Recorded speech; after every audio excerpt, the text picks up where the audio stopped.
A very good morning to all. Today we'll start with a new condition in GI, which is intestinal obstruction. As the name suggests, അല്ലെങ്കിൽ പേരിലുള്ള പോലെ തന്നെ any obstruction to the normal flow of the intestine is known as intestinal obstruction. അല്ലെങ്കിൽ any interference with the normal arboreal transit of the intestinal contents is known as intestinal obstruction. So normal ആയിട്ടുള്ള intestinal ഫ്ലോയ്ക്ക് അല്ലെങ്കിൽ aboral ട്രാൻസിറ്റിന് എന്തെങ്കിലും ഒരു obstruction ഉണ്ടായിട്ടുണ്ടെങ്കിൽ the condition is known as intestinal obstruction. അപ്പോൾ ഒന്നുകൂടെ പറയാം, any interference with the normal aboral transit of the intestinal contents is known as intestinal obstruction.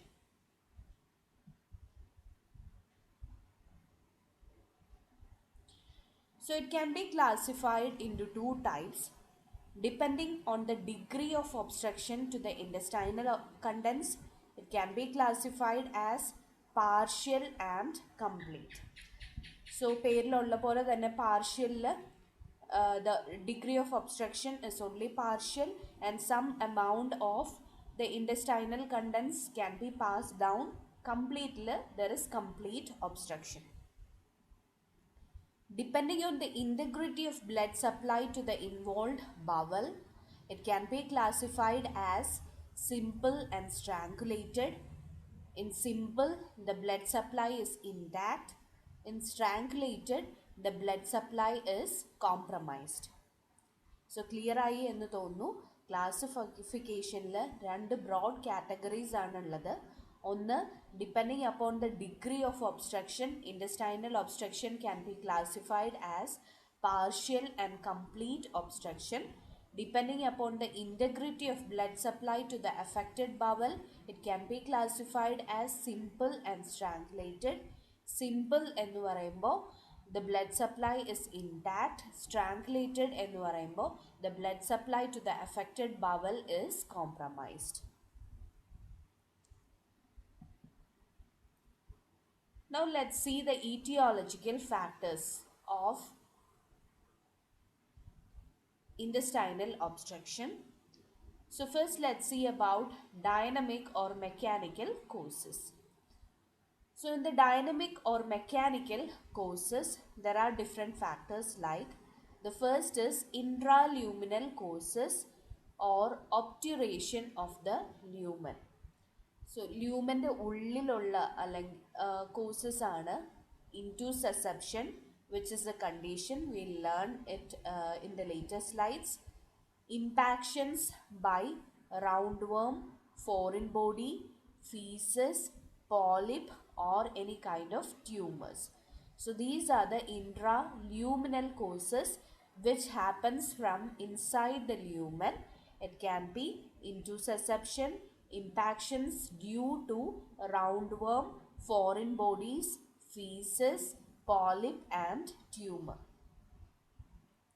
The next is intrinsic lesions of the bowel or intramural causes. So this happens due to any lesion within the bowel, and the various intramural causes include congenital conditions like atresia or stenosis, Meckel's diverticulum,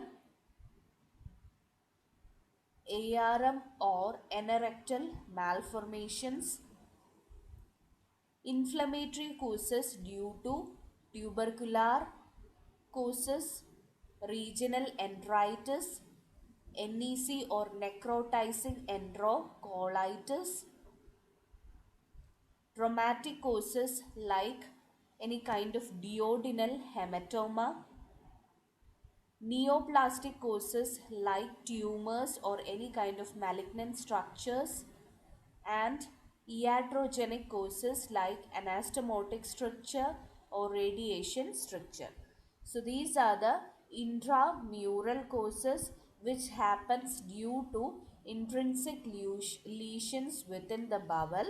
The causes are Congenital causes like atresia or stenosis, Meckel's diverticulum, ARM or anorectal malformation, inflammatory causes like tubercular, regional enteritis, necrotizing enterocolitis or NEC, traumatic causes like duodenal hematoma, neoplastic causes like any kind of tumors or malignant structures, and iatrogenic causes like anastomotic stricture or radiation stricture. And the last mechanical cause is extrinsic lesion of the bowel. So ബവലിൻ്റെ വെളിയിലുള്ള എന്തെങ്കിലും lesion കാരണം ഇൻഡസ്റ്റൈന് obstruction ഉണ്ടാവുന്നതാണ് extrinsic lesion of the bowel. The reasons include adhesions. So intestine തമ്മിൽ ഒട്ടിപ്പിടിക്കുകയാണ്. It can cause an adhesion and this may happen in case of surgeries or infections. Any kind of hernias which are external hernias like inguinal hernia, femoral hernia or umbilical hernia. Any kind of extrinsic masses, അതായത് ബവലിന് വെളിയിലുള്ള ഏതെങ്കിലും mass ആ ഒരു ബവലിനെ ഞെരുക്കുകയാണ് അല്ലെങ്കിൽ ആ ഒരു ട്രാൻസിറ്റിന് എന്തെങ്കിലും problem ഉണ്ടാക്കുകയാണ്. Like abscess, haematoma or tumour. Volvulus which can be of gastric, midgut or colonic. Volvulus എന്ന് പറയുമ്പോൾ twisting of the abdomen. Abdomen കെട്ടുപിടിഞ്ഞ് കിടക്കുകയാണ്. Maybe in the gastric region, the midgut region or the colonic region or any kind of bands. So abdominal surgery ഒക്കെ കഴിയുമ്പോൾ there can be band formation. എന്താ adhesions പോലെ bands form ചെയ്യും, which can happen in case of which can be a congenital condition or which may result from any kind of inflammatory condition. So these are the extrinsic lesion of the bowel which happens due to adhesions, hernia, extrinsic masses, volvulus and bands. So this is about the mechanical causes of intestinal obstruction. മൂന്ന് major കാറ്റഗറിയാണ് നമ്മൾ പറഞ്ഞത്. Extrinsic lesion of the bowel, intrinsic lesion of the bowel,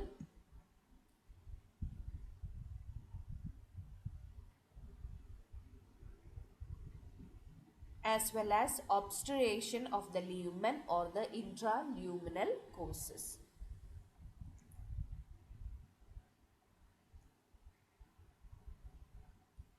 So that was about the dynamic causes of intestinal obstruction. Now let's see the endogenic causes of intestinal obstruction, which happens due to inadequate propulsive activity. Inadequate propulsive activity of the intestine may result from various reasons like neuromuscular defects like megacolon, paralytic ileus or Hirschsprung's disease, vascular occlusions like arterial or venous occlusions. So ഇതാണ് adynamic causes or causes that happen due to inadequate propulsive activity. രണ്ട് major causes ആണ്. Neuromuscular defects like megacolon or paralytic ileus or Hirschsprung's disease and vascular occlusions like arterial or venous causes. So ഈ aetiological factors എല്ലാ സാധനങ്ങളും like മെഗാകോളൻ, paralytic അങ്ങനെ ഓരോന്നും ഓർത്തിരുന്നില്ലെങ്കിലും you should know the broad category and some examples from each category. So അങ്ങനെയാണ് ഇത് പഠിക്കേണ്ടത്. എല്ലാ കണ്ടീഷനും പഠിക്കണം എന്നില്ല, but you should know examples of each. So coming to the pathophysiology. Pathophysiology പറയുമ്പോൾ രണ്ടായിട്ടാണ് പറയുക. സിമ്പിൾ മെക്കാനിക്കലും അതുപോലെ തന്നെ സ്ട്രാങ്കുലേറ്ററിൻ്റെ കേസ് വേറെ വേറെ ആയിട്ടാണ് പറയുക. So first let's see about simple mechanical intestinal obstruction. So simple mechanical, ഇതിൻ്റെ അകത്ത് സിമ്പിൾ ഓൾറെഡി നമ്മൾ പഠിച്ചിരുന്നു. Here the blood supply would be intact അല്ലേ. സിമ്പിൾ ഇൻറ്റെസ്റ്റൈനൽ ഒബ്സ്ട്രക്ഷനിൽ the blood supply is intact. So here the blood supply is intact. Due to obstruction of the intestine, there is dilatation of the proximal gut with fluid and gases. So intestinal obstruction ഏത് റീജിയനിലാണോ അതിന് തൊട്ട് മുമ്പുള്ള portion, അതായത് proximal gut enlarged out due to the collection of fluid and